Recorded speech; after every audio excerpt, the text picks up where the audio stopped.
Ici à Angoulême, au Forum de la Croissance Verte, je suis avec Jean-François Kleinflieger. Bonjour. Bonjour. Vous représentez la société Nextalim. Oui. Donc, si je traduis, prochaine Alim, prochaine alimentation, mais ça, ce serait un petit peu trop facile. Alimentation du futur ou futur de l'alimentation. Exactement, futur de l'alimentation. Et c'est le futur parce que vous travaillez sur un matériau finalement assez révolutionnaire, la nature. On travaille à reproduire à l'échelle industrielle quelque chose qui se fait naturellement dans la nature. Ouais. Puisque dans la nature, quand vous avez des déchets, vous avez des choses qui sont en putréfaction. Là-dedans, les mouches ou les insectes viennent pondre. De ces œufs sortent des larves. Ces larves mangent les matières organiques. Ce qui reste, c'est quelque chose qui est utile aux plantes. Et puis, les larves, les asticots, se font manger soit par d'autres animaux, que ce soit des volatiles ou des...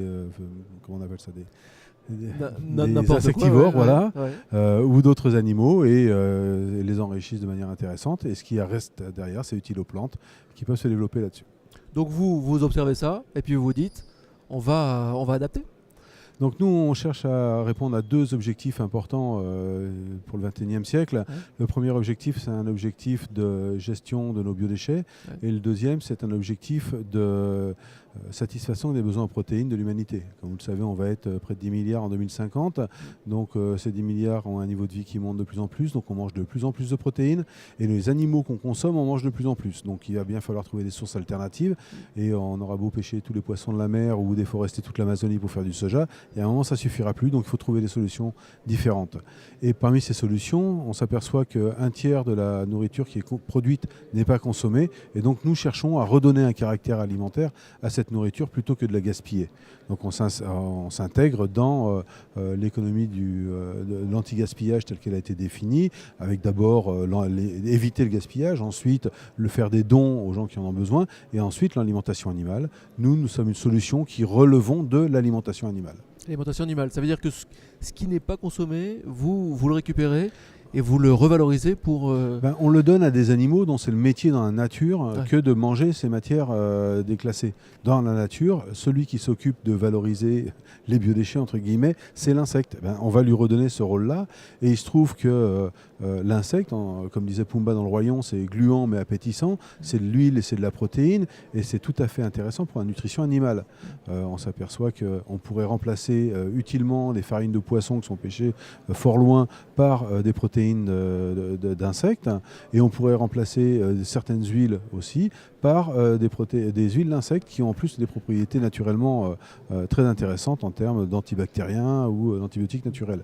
Les insectes, en France, l'humain ne peut pas les manger, il n'a pas le droit de les manger. Alors si, Pour en l'instant. France, il y a possibilité de consommer les insectes si on les produit depuis avant une certaine date. Après D'accord. cette date, il faut avoir fait une procédure qui s'appelle la procédure de Novel Food, qui permet de mettre sur le marché de nouveaux aliments.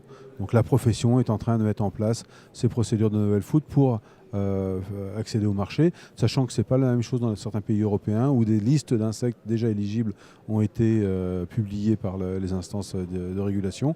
Et il y a déjà une industrie qui se développe. C'est un petit peu dommage, nous on prend du retard à cause de ça. Les réactions de vos clients d'ailleurs, ce sont les éleveurs, ce sont les... Nos clients en fait vont être de deux natures. Il y a ceux qui produisent des biodéchets et qui ont l'obligation de les valoriser en accord avec Grenelle 2. Il y a ceux qui collectent ces biodéchets et qui doivent trouver des solutions de valorisation. Aujourd'hui, les solutions de valorisation, pour schématiser, ça va être le compostage et la méthanisation. Nous, on apporte un équipement complémentaire à ces deux technologies avec la notion d'entomoculteur qui deviendra un équipement territorial proche des gisements et qui permettra de créer des emplois locaux et de redonner de la valeur ajoutée à des matières qui sont une perte pour les producteurs locaux. Donc à terme, la promesse qu'on va faire à ces producteurs de déchets, c'est que leurs déchets deviendront des matières premières qu'on pourra rémunérer au fur et à mesure qu'on va pouvoir sortir avec de la valeur ajoutée sur l'aval. Et l'aval, c'est quoi ? C'est d'un côté des fertilisants bio qui sont les déjections des insectes une fois qu'ils ont consommé les matières premières. Et donc là, on va pouvoir conforter ce marché du bio et lui donner les intrants dont il a besoin. Et de l'autre côté, c'est les dérivés d'insectes qu'on destine soit à l'alimentation animale, soit à la chimie verte, parce que certaines matières premières qu'on va utiliser ne sont pas éligibles à l'alimentation animale, et donc les insectes en question vont être dérivés pour faire des produits techniques, comme des lubrifiants par exemple. Alors ici en Nouvelle-Aquitaine, il y a des filières qui existent, il y a des modes d'accompagnement. Vous travaillez, j'imagine, en collaboration étroite avec... Alors, avec pour tout tout ce vous petit dire, monde. au départ, on est des Parisiens, nous. Donc on est des Parisiens et on est venus... Il ne faut pas le dire. Si, on peut le dire justement, Si, parce que c'est il tout faut à le dire. l'honneur de la région Poitou-Charentes de nous avoir créé les conditions pour que ça fasse du sens de nous installer là. Et en fait, on a un projet qui est éminemment territorial. Le faire à Paris, c'était pas forcément l'endroit où les gens sont le plus ouverts à ce genre de problématiques. Or, ici, on a rencontré des gens qui se sentaient être des acteurs de leur territoire. On a rencontré des gens comme Arrivé Bélané, Valagro, Sister, qui sont des gens qui œuvrent à la mise en place de la RSE, des filières innovantes et au développement économique de leur territoire. Et ça nous a plu parce que si ce n'est pas nous qui le faisons, personne ne développera notre territoire à notre place. Donc du coup, on a aimé ça. On a eu aussi un soutien assez fort des collectivités territoriales. D'abord à la commune de Fleuret qui nous a accueillis, mais ensuite la collectivité... On va continuer, on la est région- sur le forum.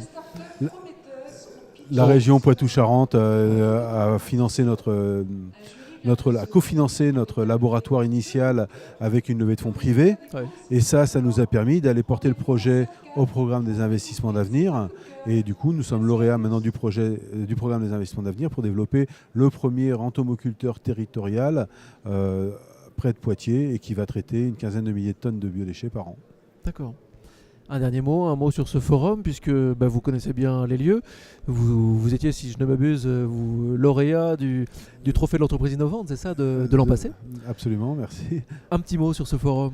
Écoutez, le forum pour nous c'est un élément important parce que ça permet de rencontrer des acteurs concentrés sur une journée, de rencontrer plein d'acteurs qui peuvent nous aider à développer la filière et que nous on peut aider dans le développement de leurs activités. Donc ça crée des synergies, ça permet de rencontrer aussi les pouvoirs publics et les acteurs économiques, donc c'est pour nous très utile. Merci beaucoup Jean-François. Je vous en prie. À bientôt. Merci. À bientôt.